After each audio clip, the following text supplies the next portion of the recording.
Hello, everybody. Sorry it's been longer than I intended until I posted another video. Had some things come up that had me out of town, uh, things that I had to take care of for some personal matters. I was out of it for a couple days after getting the COVID vaccine. I just didn't feel like doing anything other than watching documentaries, which are always fun for me. And since I like to keep it honest on this channel, I was a little too embarrassed to come on for a few days as I am now because I chipped a veneer. See? Yeah, see that? I know, I shouldn't be so vain, but part of the thing is when you're raised by narcissists, appearance are everything, and certainly my brief stint in the modeling industry in my teen years certainly didn't help with that, but I figured the hell with it. Those of you who take the time to watch these videos are watching because you want to hear what I have to say, not because what I look like. And some good did come from that time off as far as this channel goes. I first want to thank everybody who took the time to view the material in regards to my current civil case. If you watch the video or if you go on the other video and follow the link, which also has the article on it. I know those of you in Europe and the UK can't do that. That's why I put the not so good quality version up there for you, so you could at least, well, hear what they're having to say, not so much see it. At least this didn't happen until after I was on the news, right? That would have made the news even scarier. But so when I was down for like 2 days after my COVID vaccine, which by the way I got the one dose because one dose, no two trips, one trip. So I was watching some documentaries on a new show on Animal Planet. It's had something to do with an interest of mine since childhood, and I promise this is going somewhere. And it was on extinct animals, and the show's called Extinct or Alive, and I watched a couple episodes in regards to two of my favorite well, supposedly extinct animals, and one being, I'm sure everybody knows about, is the Tasmanian tiger, Thylacine, which is awesome, and the great auk, which is kind of like the closest thing we had to a penguin in a northern hemisphere, and I wish they were still around because I've liked penguins since I was a kid, and we used to have them, and then they killed them all, probably. But it got me to thinking with other videos, people post like, this personality type is most like this animal, and it got me thinking about us INFJs. And I'm going to declare right now, and we'll see, you can let me know if you go, hey, that makes sense, or you're a fucking nutter, that's your call. But I think INFJ types, i.e. most of the people on here, if we were any animal, we would be a thylacine. And that's not just because I like them, and I'm going to explain. So, why are INFJs a thylacine? Well, for one, thylacines are either extinct or very rare, living in isolated small remnant populations deep in the Tasmanian bush where people don't go. Because what is known about thylacines from before their extinction, from those that they had in captivity last century, was not really social creatures.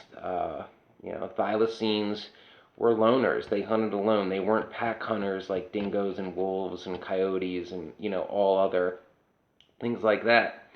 And INFJs were often described as the walking paradox. Well, so is the thylacine. It's kind of like, it's a carnivorous marsupial. So it's kind of part wolf, part dog, kind of acts like a cat, part kangaroo. It has a pouch, and its back paws are kind of kangarooish. So it in itself, a thylacine is a walking paradox, like us.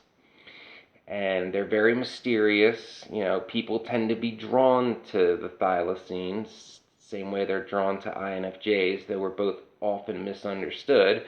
The thylacine was hunted to extinction or near extinction because, it was hunting sheep and other herd animals that were, being kept on the island of Tasmania, which caused the settlers to want to eradicate them because it was the apex predator of the island of Tasmania at that time. Another reason why it's like us INFJs, well, They're monogamous. INFJs, ENFJs too for that matter, not really capable of the hookup culture, not into one night stands, not into casual sex, casual flings, friends with benefits. Well, Thylacines made it for life. And INFJs were known to be, pretty progressive people and not the type to follow tradition for tradition's sake and kind of do our own thing. What's interesting with the thylacine is that they're also, even amongst marsupials, they're one of the rare species that both the male and the female had a pouch. So male thylacines would carry the young thylacines around too and do their part in raising the cubs, or that maybe they were kits. I don't know, or a joey. I don't know exactly what they were called because they're, kind of a chimera in their own right, which makes them even cooler. So those are just a handful of reasons why I think if the INFJ personality would be best represented by an animal, that animal would be a thylacine or Tasmanian tiger, if you prefer. I'd like to know what everybody thinks on that. I think I have a few more thoughts on on the matter. Oh, yeah, now I remember. I apologize. I do these off the cuff. I also compare the Tasmanian tiger, or thylacine, to finding unconditional love because, everybody, you grow up, at least if you were raised by boomers, you were raised probably with a lot of platitudes like there's a lid for every pot and oh, the right one will come along and there's plenty of fish in the sea.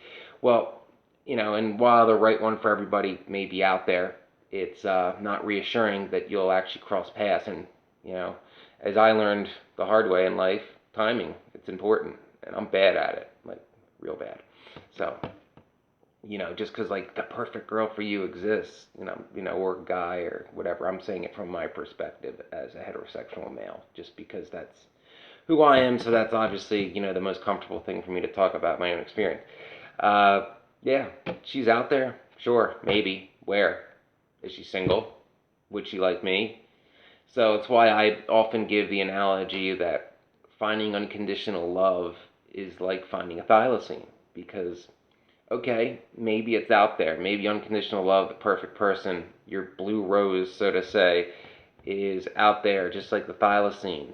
But the chances of you being in the right place in the right time to find something so rare, it's such a minuscule probability of everything lining up that a lot of people, by mostly INFJs, are saying that it doesn't exist anymore. So like the idea of does unconditional love still exist, or is that some paradigm that's kind of going the way of the thylacine in our modern culture, or is it just something incredibly rare and finding it a lot has to do with the right timing and the right luck? I don't know. It's tough to say, but that's my point about why, if any animal best represents INFJs, it's the thylacine. And, loners, uh, they're, they're paradoxes themselves. Maybe they either don't exist anymore, or they're, one of the rarest animals in the world. I guess only time will tell, but I just want to get that thought out there. And to get over me trying to be too vain. See, yeah, that really bothers me, and I have an appointment in 2 weeks that can't come soon enough. Well, thank you for tuning in, and I intend to post more regular videos from here on out, and not just updates on my case either. Although when stuff comes out that I can post, I'll inform you subscribers as well. Thank you for everybody who takes the time to subscribe to this channel. It really means a lot that I have the opportunity to, get my eccentric thoughts out there and to get feedback from other INFJs and ENFJs because they're the only other ones who really understand. And I feel, it's important for all of us to have some form of communication amongst each other, which, especially if you're my age in your 30s, pre-YouTube and stuff, you really didn't have that opportunity because the chances of you knowing another INFJ that was roughly your own age growing up was pretty small. So we need to keep talking to each other and giving each other our perspectives and helping each other understand each other better, and that'll help all of us, I think, in the long run. So thanks everybody who takes the time. Please subscribe and help grow this fledgling channel, and I'll see you next time.